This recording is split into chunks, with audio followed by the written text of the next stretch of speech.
उपसर्ग को अक्सर बहुत ही आसान मानकर इस अध्याय को हम बहुत ही लाइटली लेकर के चलते हैं। उपसर्ग क्या होता है और अक्सर हम कहाँ पर गलतियाँ करते हैं ये हमें पता ही नहीं होता है। हम बहुत पहले से पढ़ते आए हैं कि उपसर्ग होता क्या है, उपसर्ग की परिभाषा क्या है, लेकिन जिस समय परीक्षाओं में कोई शब्द देकर पूछा जाता है और पूछा जाता है कि इसमें से मूल शब्द और उपसर्ग को छांट कर अलग कीजिए, तब हम वहाँ पर त्रुटियाँ कर जाते हैं और हम अपनी उस त्रुटि को स्वीकार भी नहीं करते हैं। लेकिन जिस समय परीक्षा फल आता है तब हमें यह लगता है कि हाँ कि ये गलत क्यों हुआ, क्योंकि हमें उसका वास्तविक ज्ञान नहीं होता है। चलिए उपसर्ग की बात करने से पूर्व मैं आपके सामने दो उदाहरण रखता हूँ, दो प्रश्न रखता हूँ, जिससे स्पष्ट होगा कि हमारी त्रुटियाँ अक्सर कहाँ पर होती हैं।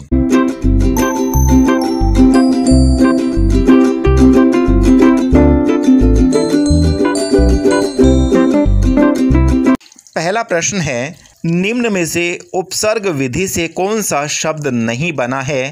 पहला है दुकाल, दूसरा है कुपुत्र, तीसरा है दुकान और चौथा है इनमें से कोई नहीं।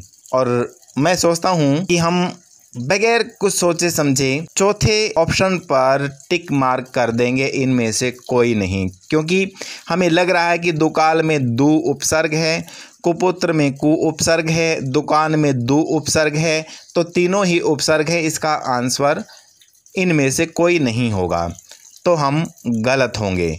हमारा उत्तर ये गलत हो जाएगा। इसका सही उत्तर है दुकान। क्यों है, आप इसके लिए आर्ग्यूमेंट कर सकते हैं। बहुत सारे विद्यार्थी इस बात पर अड़ सकते हैं कि आप गलत बोल रहे हैं, इसका सही उत्तर दुकान न हो करके इनमें से कोई नहीं होगा। इसका सही उत्तर दुकान क्यों है, इसकी बात हम आगे करेंगे। दूसरा प्रश्न है, उपसर्ग विधि से नहीं बना है।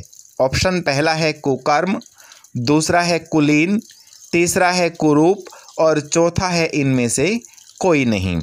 अब थोड़ा बहुत समझ अगर आपकी विकसित हुई होगी तो आप अंदाज़ा लगाने का प्रयास कर सकते हैं, क्योंकि फिर भी हम यही सोचते हैं कि इसमें पहले में कु, दूसरे में कु, तीसरे में कु, सभी में कु उपसर्ग है, तो हमारा उत्तर होना चाहिए इनमें से कोई नहीं। पर ऐसा नहीं है, क्योंकि इसमें सही उत्तर होगा कुलीन। क्यों है, इसकी बात हम आगे करेंगे। प्रश्नों को हम एक बार यहीं पर छोड़ देते हैं। आइए अब हम उपसर्ग के बारे में जानते हैं कि उपसर्ग होता क्या है।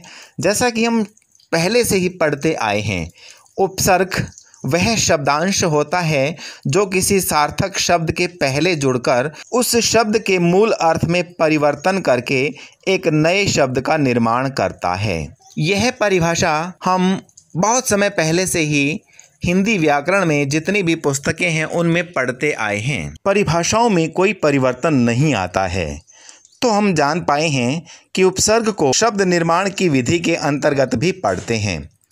वास्तव में उपसर्ग शब्द निर्माण ही है। उपसर्ग की परिभाषा से एक बात स्पष्ट होती है कि उपसर्ग एक शब्दांश है। शब्दांश का मतलब है जो स्वतंत्र रूप से कहीं प्रयोग नहीं होता, लेकिन यह किसी के साथ जुड़ता है और अपना एक अर्थ भी रखता है। हमें एक बात और भी याद रखनी है कि जितने भी उपसर्ग होते हैं उनका भावार्थ होता है। अगर यह बात पूछ ली जाए कि उपसर्गों की संख्या कितनी है, परीक्षा में ऐसा पूछा जा सकता है कि उपसर्ग संख्या में कितने होते हैं।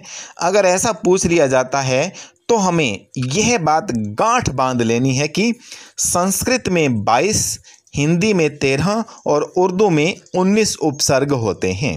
और एक बात और जो हमें अच्छे से याद रखनी है वो है, प्रायः उपसर्ग विधि से बने नए शब्द का अर्थ उपसर्ग के भावार्थ तथा मूल शब्द के अर्थ के आसपास ही होता है। तो ये बात आपको याद रखनी, और ये बात यदि आपको समझ में आ गई अच्छे से तो उपसर्ग में आप कभी भी मार नहीं खाएंगे। एक उदाहरण के द्वारा समझते हैं। हमने कोई शब्द लिया, कोई शब्द ले लेते हैं हम और उसके आगे हम शब्दांश जोड़ देते हैं, और उन दोनों के मेल से, मतलब शब्दांश जिसे उपसर्ग कहा जाता है और जो शब्द होता है वो मूल शब्द होता है। इन दोनों के मेल से एक नया शब्द बनता है, उसे उपसर्ग विधि से बना शब्द कहा जाता है। आइए एक उदाहरण देखते हैं। हमने एक शब्द लिया न्याय, और न्याय शब्द से पहले हमने अ जोड़ दिया। अब उपसर्ग और मूल शब्द अ प्लस न्याय को जोड़ने से जो उपसर्ग विधि से बनने वाला नया शब्द होगा वो क्या होगा? वो होगा अन्याय। तो इसमें हमें समझ में क्या आया कि इस अन्याय में उपसर्ग तो अ है और मूल शब्द न्याय है। तो अब हमें यह देखना है कि क्या अन्याय शब्द उपसर्ग विधि से बना है। अब ये बात जरूरी है सबसे, क्योंकि पीछे जो हमने प्रश्न 2 देखे थे उनमें यही बात थी कि उपसर्ग विधि से बना है या उपसर्ग विधि से नहीं बना है।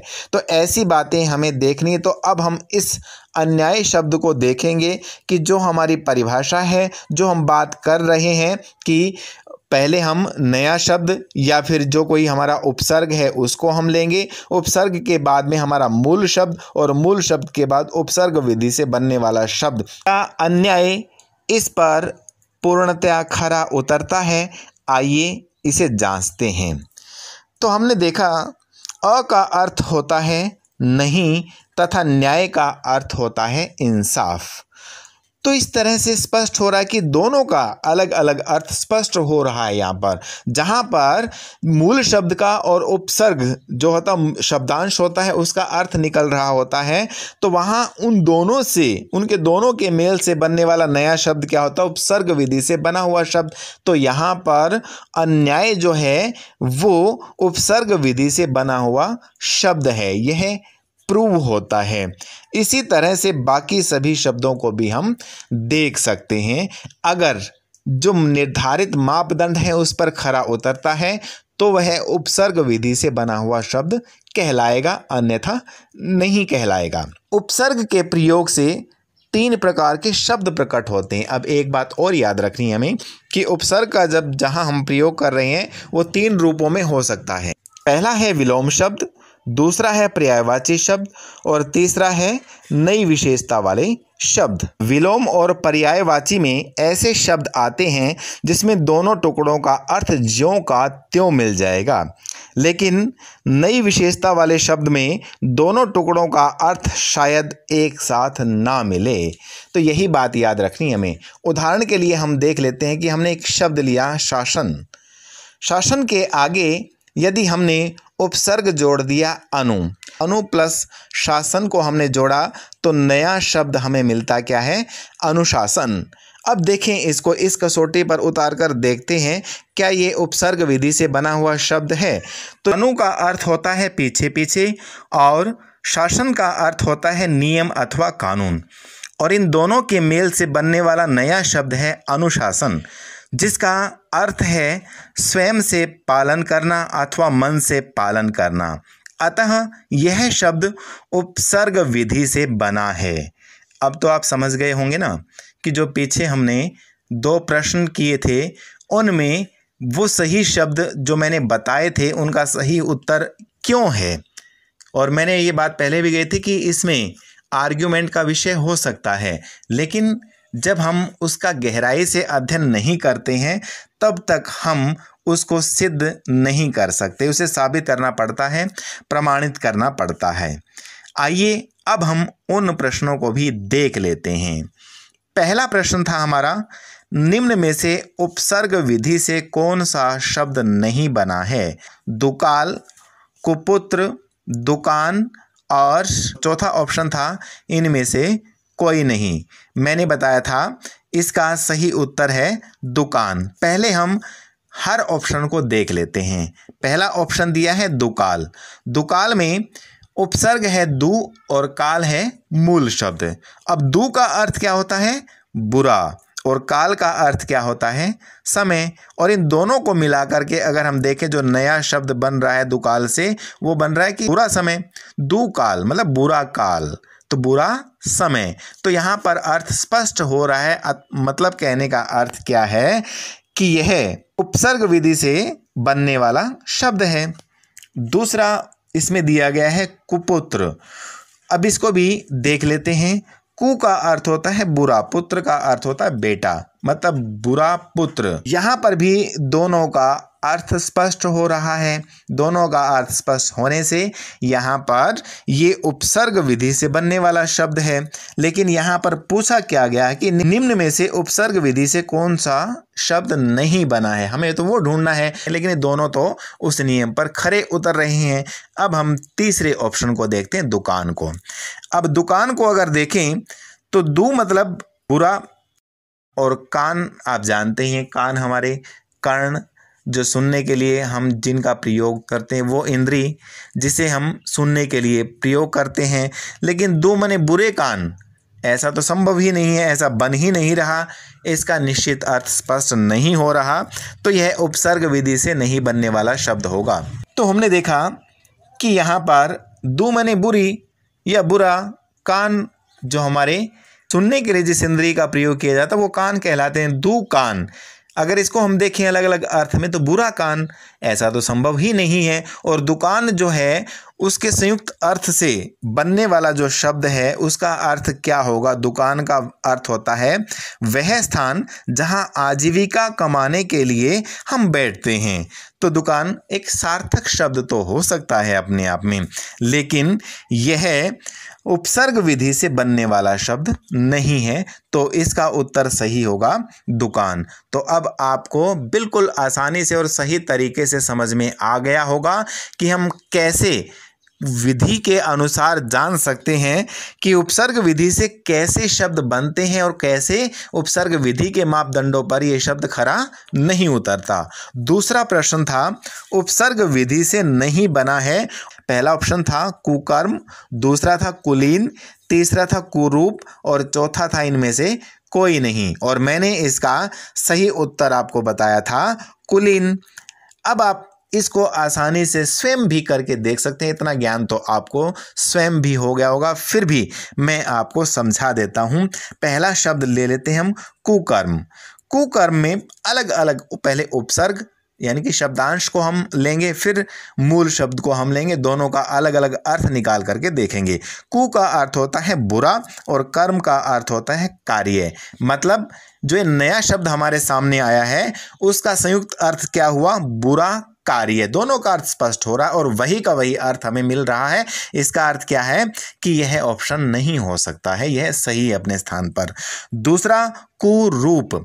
कु का अर्थ होता है बुरा, रूप का अर्थ होता है शक्ल अथवा सूरत। तो बुरा रूप, बुरी शक्ल, बुरी सूरत, तो ये वही अर्थ हमें मिल रहा है, दोनों के अर्थ स्पष्ट हो रहे हैं, तो ये भी हमारा ऑप्शन नहीं हो सकता। तीसरा था कुलीन। कु का अर्थ होता है बुरा, लीन का अर्थ होता है कार्य में मग्न होना। तो बुरा मग्न होना ये तो कोई बात ही नहीं है, ऐसा तो कोई अर्थ स्पष्ट ही नहीं होता। अपने आप में सार्थक शब्द तो है कुलीन, लेकिन जो हम चाहते थे कि उपसर्ग विधि से नहीं बना शब्द ये वही तो है। हम देख रहे हैं इसको और स्पष्ट भी हो रहा है। वैसे तो उच्च कुल का होता है कुलीन का अर्थ तो, लेकिन यहाँ पर जो अर्थ हम देख रहे हैं वो बन क्या रहा है? बुरा लीन होना, लेकिन जो अर्थ है इसका वास्तव में वो है उच्च कुल का। तो ये यहाँ पर सही ऑप्शन इसका रहेगा क्या? कुलीन। ये सही उत्तर है। कुलीन प्रत्यय विधि से बना है। अगर हम और गहराई की बात करते हैं कि ये क्यों नहीं है, तो कुलीन जो है वो प्रत्यय विधि से बना है। कैसे? कुल प्लस ईन। कुल जो है इसमें मूल शब्द और ईन जो है वो है प्रत्यय। कुल होता है कुटुंब अथवा परिवार। तो इस प्रकार हम किसी भी तरीके से कोई भी शब्द आपसे अगर पूछा जाता है, चाहे उससे मूल शब्द अलग करने की बात की जाए या फिर उपसर्ग छांटने की बात की जाए, या फिर पूछा जाए आपसे कि उपसर्ग विधि से बनने वाला शब्द कौन सा है या फिर उपसर्ग विधि से कौन सा शब्द नहीं बना हुआ है, तो प्रतियोगी परीक्षाओं के लिए भी ये बहुत महत्वपूर्ण है आपके लिए। मेरे हिसाब से अब आपको उपसर्ग जो हैं वो समझ में आ गए होंगे और आप किसी भी तरीके से इसमें मार नहीं खाएंगे।